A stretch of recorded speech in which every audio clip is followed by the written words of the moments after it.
I got to sit down with someone who's an educator, an activist, an academic, a community organizer, and above all else, a badass bow tie wearer. I'm Robbie Couch, host of Views from the Couch, and I use my everyday random life experiences as a queer person to talk about the different issues affecting the LGBTQ community. So if you're into gay stuff, you should definitely subscribe to my channel because I talk a lot about gay stuff. If you've been watching my videos throughout the month of June, you've probably heard about the Pride Pact contest that I'm throwing this month. I'm super stoked. We have a bunch of really awesome Pride merchandise that we're giving away on this channel, but you gotta stick around to the end of the video to learn how you can enter the contest and win. This is our last episode in the Pride series that we launched for the month of June, Queers Doing Cool Things. And I'm kind of sad to see it end because I've talked to really cool LGBTQ people in my own community doing super cool things out there in the world. From protecting the earth, to helping LGBTQ youth, to throwing inclusive drag shows. Like, there's been really cool stories that I've got to highlight on this channel, and it's been a privilege, it's been an honor. I love talking to these people, so I'm sad to see the series end. However, if it has to end, we better end it on a very high note, and there's no higher note than Nadine Bridges.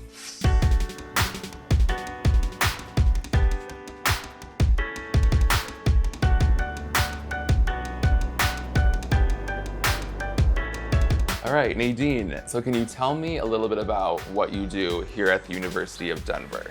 So I've been a professor here for the last 7 years, teaching classes on power, privilege, and oppression, social justice and ethics, community organizing and leadership, and a class called Disrupting Privilege. Ooh, Disrupting Privilege, that sounds really interesting. What it is learning how to understand your privilege identities and the harm that it causes others, and working to disrupt that. Okay. So a lot of people get into that class thinking that it's disrupting other people's privilege, and then they quickly understand that, oh no, it's their own privilege. Yeah. So what I tell folks is, if you think about Kim Crenshaw and intersectionality, is yes, you do suffer some type of oppression, but when you add on identity on top of identity, it may look different. So it's not like white folks who come from a different class system don't deal with oppression.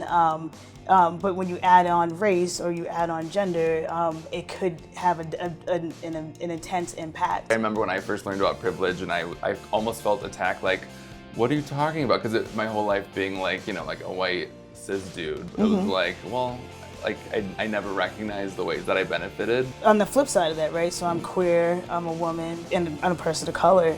And so I think I've been raised to believe that I'm just a victim and not recognizing the harm that I've done to others as a cisgender woman, as able-bodied, having an education. And so I had to work to disrupt not only the mindset of coming from like that defensive of who I'm not to thinking about who I am and how I move through the world still affects people.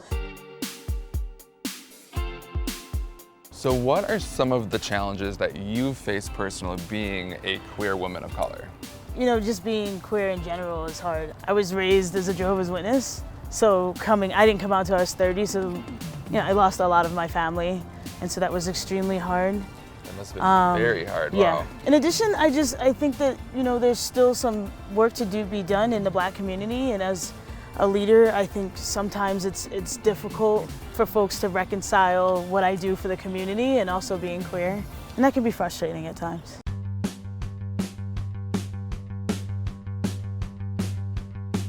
I believe that all of us could be social workers. I mean, really what it's teaching you is to not be an asshole, right? To meet people where they are, to move in the world with them. You get a file of a person and you see all these negative things, and our job is to move past that and see the strengths. And it's nothing that, like having someone come in and their eyes are downcast and they're not looking at you, and then you see them for who they are and then help them move to the next step and to stand tall and be proud. And that's what I'm all about, is creating that space.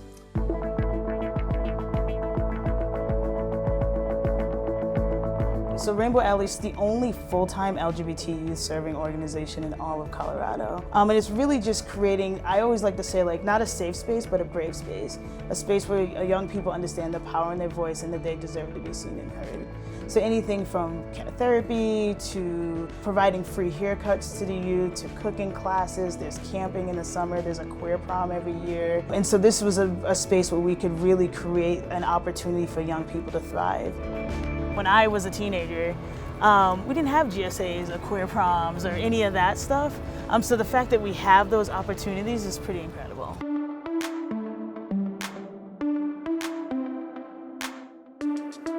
What would you say are some of the systemic issues that you see routinely working with LGBTQ youth? The great thing about young people is they watch everything we do, and they evaluate everything we do.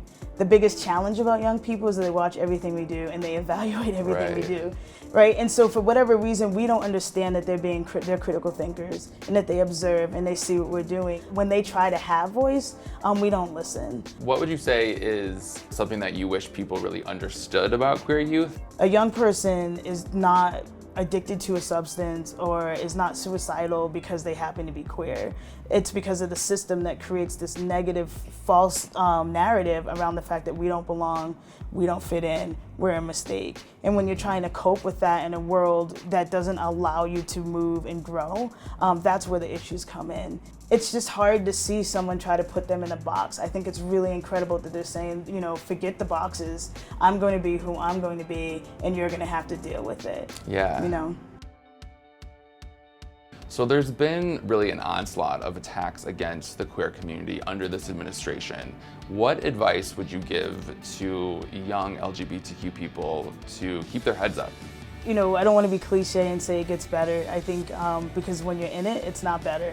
But I think if they can just dig deep and see how beautiful they are, and that it doesn't matter what other folks are saying, they know who they are in the fight for that. As a member of the LGBTQ community, what does pride mean to you?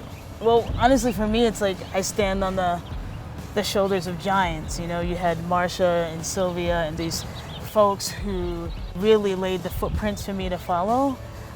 In addition to that, it's really close to Juneteenth, which is a Black celebration of freedom. And so for me, it's an opportunity to celebrate my Black identity as well as my queer identity, and understand that the fight's not over. Nadine, thank you so much for letting me feature you on Queers Doing Cool Things. It was a blast getting to know you, getting to chat with you about your activism and your life as a queer person. And now I really want to incorporate bow ties into my wardrobe. I think I'm gonna do it. So now onward to our Pride Pack contest giveaway info. As I mentioned at the beginning of the video, we just have a few days left of the contest. So you definitely want to enter to win like ASAP, like right after you finish watching this video. Here's what you could win. First up is this Home and Go portable charger. It's obviously Pride themed, rainbow themed, pretty damn dope. A portion of the proceeds go towards the Trevor Project, which is a nonprofit helping youth in crisis. Then we have this shirt from Express. It's a part of Express's Love Unites campaign. Express is giving away 25% of the profit from each item in its Pride collection towards GLAAD, which is an LGBTQ advocacy group. Next up is this shaving kit from Harry's. 100% of the profits from the shaving kit goes towards the Trevor Project. Next up, we have this shirt, this glorious, magical shirt. How can you pass up on this shirt? It's from Target, and Target has partnered with Gleason and is giving the nonprofit $100,000 to help schools become more inclusive and safer for LGBTQ students. Now, here's how you can win all of this really dope stuff.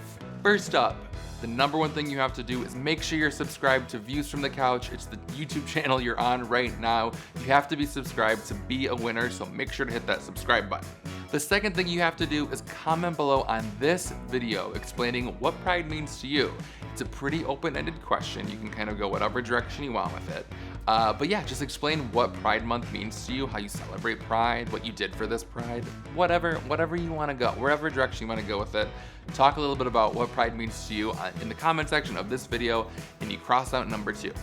But don't forget, this contest is only open until the end of this month. Seriously, it only runs through June, so we just have a few days left. So make sure you're subscribed, make sure you comment below on this video explaining what Pride means to you, and then you've officially entered the contest. All right, that's it from me, you guys. Thanks so much for watching this video. If you liked it, give it a thumbs up, and make sure you're subscribed to Views from the Couch. I make brand new videos every single Tuesday. And especially thank you if you've watched every episode of the Pride series. I'll go ahead and link to the other videos in the Pride series, Queers Doing Cool Things, in the description of this video. It was a blast to make these videos. It was a blast to talk to all of these awesome queer people doing cool things. So if you've been around the channel for a while and you watched the whole series with me, thank you so much. It's so appreciated. I love you. Have a great week, and I will see you next Tuesday for a brand new Views from the Couch. All right, have a good one.